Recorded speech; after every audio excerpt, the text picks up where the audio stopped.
नमस्कार और the thinking stack में स्वागत है। नमस्ते। तो आज हम जिस किताब पर गहराई से बात करने वाले हैं वो है जेम्स क्लियर की एटॉमिक हैबिट्स। मतलब ये किताब आजकल हर जगह दिखती है, बेस्ट सेलर लिस्ट में है, बहुत चर्चा में है। हाँ बिल्कुल, इसकी पॉपुलैरिटी तो कमाल की है और इसने बहुत से लोगों को अपनी आदतें बदलने के लिए इंस्पायर भी किया है, इसमें कोई शक नहीं। सही कहा। तो आज हम यही देखेंगे कि इसके जो कोर प्रिंसिपल्स हैं, जो मुख्य सिद्धांत हैं, वो क्या हैं, और साथ ही हम कुछ आलोचनाओं पर भी बात करेंगे जो बताती हैं कि शायद ये तरीके हर किसी के लिए हर सिचुएशन में काम ना करें। बिल्कुल, क्योंकि कोई भी तरीका वन साइज फिट्स ऑल नहीं होता। तो आज हम इसके दोनों पहलू देखेंगे, इसकी ताकत भी और इसकी कुछ सीमाएं भी। परफेक्ट। तो शुरू करते हैं इसके सबसे बुनियादी विचार से। क्लियर कहते हैं कि बड़े बदलाव लक्ष्यों से नहीं, सिस्टम से आते हैं। ये थोड़ा समझाएंगी? हाँ, ये उनका सबसे बड़ा सेंट्रल आर्ग्यूमेंट है। वो कहते हैं कि आप अपने गोल्स के लेवल तक नहीं उठते, आप अपने सिस्टम्स के लेवल तक गिरते हैं। सिस्टम्स के लेवल तक गिरते हैं, इसका क्या मतलब हुआ? इसका मतलब है कि सिर्फ इच्छा शक्ति या बड़े लक्ष्य तय कर लेना काफी नहीं है। अगर आपके रोजमर्रा के काम, आपकी आदतें यानी आपका सिस्टम उन लक्ष्यों को सपोर्ट नहीं करता, तो आप वापस पुरानी आदतों पर ही आ जाएंगे। अच्छा, तो फोकस लक्ष्य से हटकर प्रोसेस पर, सिस्टम पर लाना है, और पहचान पर भी है ना? एग्जैक्टली। ये दूसरा बड़ा पॉइंट है, आइडेंटिटी बेस्ड हैबिट्स। मतलब लक्ष्य ये नहीं होना चाहिए कि मुझे किताब लिखनी है, बल्कि ये कि मैं एक राइटर हूँ। ओके, तो अगर पहचान बदलनी है तो फिर सवाल उठता है कि कैसे? यहीं पर वो 4 नियम आते हैं। हाँ बिल्कुल, क्लियर ने बिहेवियर चेंज के 4 नियम दिए हैं, एक प्रैक्टिकल फ्रेमवर्क। पहला है, इसे स्पष्ट बनाओ, मेक इट ऑब्वियस। स्पष्ट बनाओ मतलब आदत का जो ट्रिगर है, जो क्यू है, वो साफ होना चाहिए। पता होना चाहिए कि कब और कहाँ वो आदत करनी है। हाँ, जैसे अगर रोज सुबह जॉगिंग करनी है तो रात को ही जूते दरवाजे के पास रख देना। ये एक विजुअल क्यू बन गया। ठीक है। दूसरा नियम? दूसरा है, इसे आकर्षक बनाओ, मेक इट अट्रैक्टिव। आदत ऐसी होनी चाहिए कि उसे करने का मन करे। यहाँ वो टेम्पटेशन बंडलिंग की बात करते हैं। टेम्पटेशन बंडलिंग वो क्या होता है? मतलब आप अपनी उस आदत को, जिसे आप बनाना चाहते हैं, किसी ऐसी चीज के साथ जोड़ दें जो आपको पहले से ही पसंद है। जैसे आप अपना पसंदीदा पॉडकास्ट सिर्फ तभी सुनेंगे जब आप वर्कआउट कर रहे हो। अच्छा, तो वर्कआउट करना थोड़ा और लुभावना हो जाएगा। स्मार्ट। ठीक है। तीसरा नियम है, इसे आसान बनाओ, मेक इट इजी। आदत को करने में कम से कम फ्रिक्शन, कम से कम रुकावट होनी चाहिए। यहीं पर वो 2 मिनट रूल आता है शायद। हाँ बिल्कुल, कोई भी नई आदत शुरू करनी है तो उसे सिर्फ 2 मिनट के लिए करें। जैसे रोज रात को पढ़ना है के बजाय रोज रात को 1 पेज पढ़ना है, या रोज योगा करना है के बजाय योगा मैट बिछाना है। तो बस शुरुआत करनी है, मोमेंटम बनाना है। एग्जैक्टली। एक बार शुरू हो जाए तो आगे करना आसान हो जाता है। और चौथा नियम है, इसे संतोषजनक बनाओ, मेक इट सेटिस्फाइंग। मतलब आदत पूरी करने के बाद कुछ अच्छा महसूस होना चाहिए, कोई रिवॉर्ड मिलना चाहिए। हाँ, हमारा दिमाग ऐसे ही काम करता है। अगर किसी काम के तुरंत बाद अच्छा महसूस होता है तो हम उसे दोहराना चाहते हैं। इसीलिए वो हैबिट ट्रैकिंग की सलाह देते हैं। कैलेंडर पर हर दिन क्रॉस लगाना, वो एक छोटा सा रिवॉर्ड है। हाँ, वो क्रॉस लगाने में एक सेटिस्फेक्शन तो मिलता है। तो ये 4 नियम हैं, स्पष्ट, आकर्षक, आसान और संतोषजनक।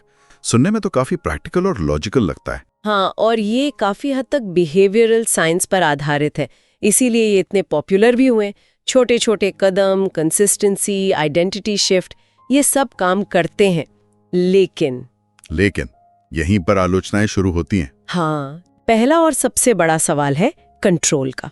कंट्रोल मतलब ये किताब एक तरह से मानकर चलती है कि हम सब का अपने माहौल पर, अपने शेड्यूल पर, अपनी जिंदगी पर पूरा कंट्रोल है। एनवायरनमेंट डिजाइन की बात होती है, अपने माहौल को ऐसा बनाओ कि अच्छी आदतें आसान हो और बुरी मुश्किल। हाँ, ये तो किताब का एक बड़ा हिस्सा है। जैसे अगर टीवी कम देखना है तो टीवी को बेडरूम से हटा दो, या अगर हेल्दी खाना है तो किचन में अनहेल्दी स्नैक्स रखो ही मत। बिल्कुल, लेकिन ये अजम्पशन कितना रियलिस्टिक है सबके लिए? क्या एक सिंगल मदर जो 2 जॉब कर रही है, उसके पास इतना कंट्रोल है अपने एनवायरनमेंट या टाइम पर, या कोई जो गरीबी में जी रहा है? ये तो बहुत वैलिड पॉइंट है। किताब काफी हद तक एक प्रिविलेज्ड पर्सपेक्टिव से लिखी गई लगती है। ये मान लेती है कि आपके पास रिसोर्सेज हैं, स्पेस है, टाइम है, ऑटोनॉमी है अपने माहौल को बदलने की। सही कहा। ये सिस्टमिक इश्यूज जैसे इनइक्वालिटी, गरीबी या फिर पास्ट ट्रॉमा, इन सबको पूरी तरह से नजरअंदाज करती है। ये मान लेती है कि बस सही सिस्टम बनाने से सब ठीक हो जाएगा। और यहीं से शायद दूसरी आलोचना जुड़ती है, नर्वस सिस्टम की भूमिका। हाँ, ये बहुत जरूरी पॉइंट है। अगर कोई क्रॉनिक स्ट्रेस में है, बर्नआउट से गुजर रहा है या किसी ट्रॉमा का असर है, तो उसका नर्वस सिस्टम पहले से ही ओवरलोड हो सकता है। वो फाइट या फ्लाइट मोड में हो सकता है। तो ऐसे में बस कर डालो या कंसिस्टेंट रहो वाली सलाह काम नहीं करेगी? शायद नहीं, बल्कि वो और ज्यादा प्रेशर और ज्यादा गिल्ट पैदा कर सकती है। क्योंकि ये सिर्फ विल पावर की कमी नहीं है, ये एक बायोलॉजिकल रियलिटी है। आपका शरीर और दिमाग शायद उस वक्त और ज्यादा करने की हालत में ही ना हो, उन्हें रेस्ट और सेफ्टी की जरूरत हो सकती है। तो ये किताब इस न्यूरोबायोलॉजिकल पहलू को पूरी तरह मिस कर देती है। वो मानती है कि सब कुछ सिर्फ माइंडसेट और सिस्टम का खेल है। हाँ, ऐसा लगता है। और ये उन लोगों के लिए खतरनाक हो सकता है जो असल में किसी गहरी थकावट या ट्रॉमा से जूझ रहे हैं। उन्हें लग सकता है कि वो फेल हो रहे हैं, जबकि असल में उनकी जरूरत कुछ और है। ये तो सोचने वाली बात है। अच्छा, एक और पॉइंट वो है बाहरी प्रभावों का। हम कितना अपना माहौल डिजाइन कर रहे हैं और कितना बाहरी ताकतें जैसे टेक्नोलॉजी कंपनियां हमारा माहौल डिजाइन कर रही हैं। उफ, ये तो आज के टाइम का बहुत बड़ा सवाल है।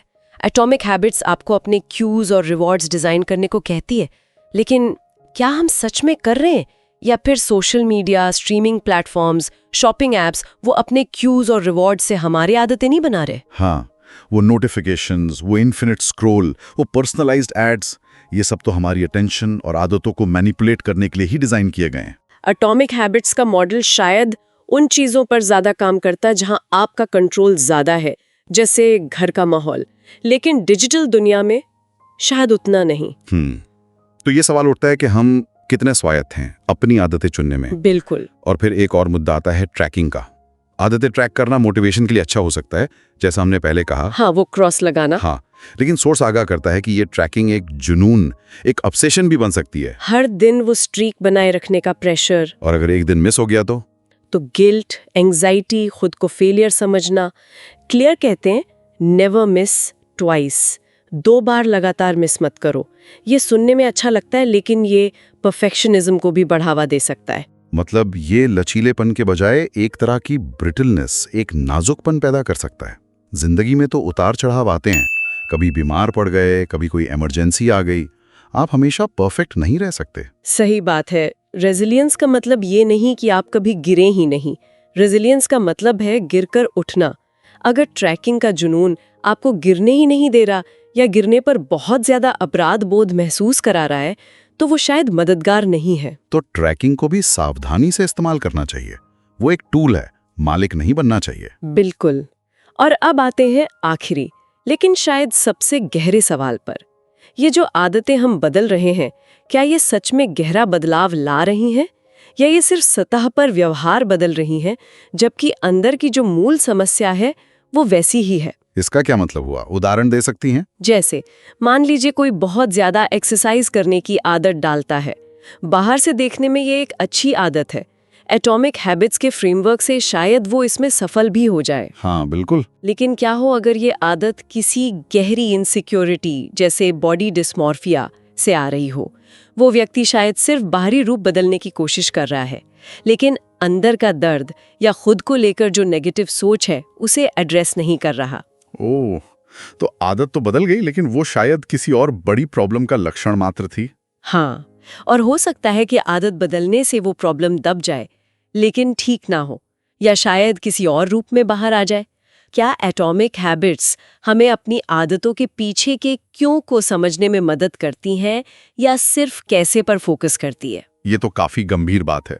मतलब सिर्फ व्यवहार बदलना काफी नहीं, उसके पीछे की वजह समझना भी जरूरी है। बिल्कुल, खासकर तब जब आदतें किसी गहरे मानसिक या भावनात्मक मुद्दे से जुड़ी हों। तो इन सब बातों को समेटें अगर, एटॉमिक हैबिट्स, इसमें कोई शक नहीं बहुत से लोगों के लिए फायदेमंद रही है। इसने आदतें बनाने का एक बहुत ही क्लियर, एक्शन लेने लायक फ्रेमवर्क दिया है। हाँ बिल्कुल। इसके टूल्स जैसे habit stacking, 2 minute rule, environment design, ये सब बहुत प्रैक्टिकल हैं। लाखों लोगों ने इन्हें इस्तेमाल करके अपनी जिंदगी में पॉजिटिव बदलाव लाए हैं।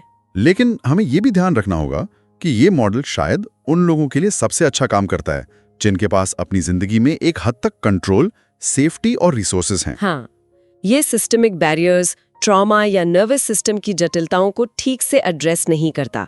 ये बाहरी प्रभावों जैसे टेक्नोलॉजी के असर पर भी ज्यादा बात नहीं करता और ये ट्रैकिंग के संभावित नुकसानों को भी कम आंकता है। और सबसे जरूरी बात, ये शायद आदतों के पीछे की गहरी वजहों को समझने पर उतना जोर नहीं देता जितना व्यवहार बदलने पर देता है। सही। तो कुल मिलाकर ये एक पावरफुल टूल किट है, लेकिन इसे आंख बंद करके फॉलो नहीं करना चाहिए। इसे अपनी सिचुएशन, अपनी जरूरतों और अपनी सीमाओं को ध्यान में रखकर इस्तेमाल करना चाहिए। तो सुनने वालों के लिए क्या टेक अवेज हो सकते हैं? पहली बात तो ये कि किताब के जो प्रैक्टिकल टूल्स हैं उन्हें बेशक इस्तेमाल करें, लेकिन अपने कॉन्टेक्स्ट में ढालकर। हाँ, और अगर आप कंसिस्टेंट नहीं रह पा रहे हैं या कोई आदत छूट जाती है तो खुद को फेलियर न समझें। हो सकता है कि आपकी परिस्थितियां अलग हों या आपकी ज़रूरतें उस वक्त कुछ और हों। बिल्कुल, थोड़ा सेल्फ कंपैशन रखना ज़रूरी है और अपनी आदतों के पीछे का क्यों समझने की कोशिश करें। यह आदत आपको किस ज़रूरत को पूरा करने में मदद कर रही है? क्या कोई गहरा पैटर्न है? और हमेशा ये सवाल पूछते रहें, क्या मैं सिस्टम बना रहा हूँ या सिस्टम मुझे बना रहा है?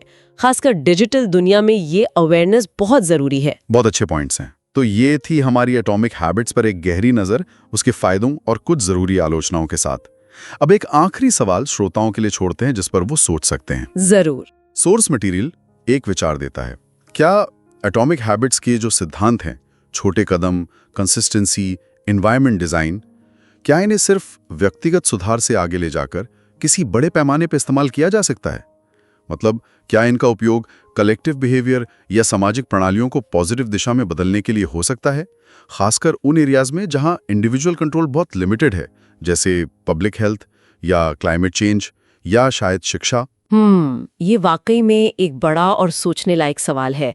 क्या ये माइक्रो हैबिट्स मैक्रो लेवल पर बदलाव ला सकती हैं? हाँ, इस पर जरूर सोचिएगा।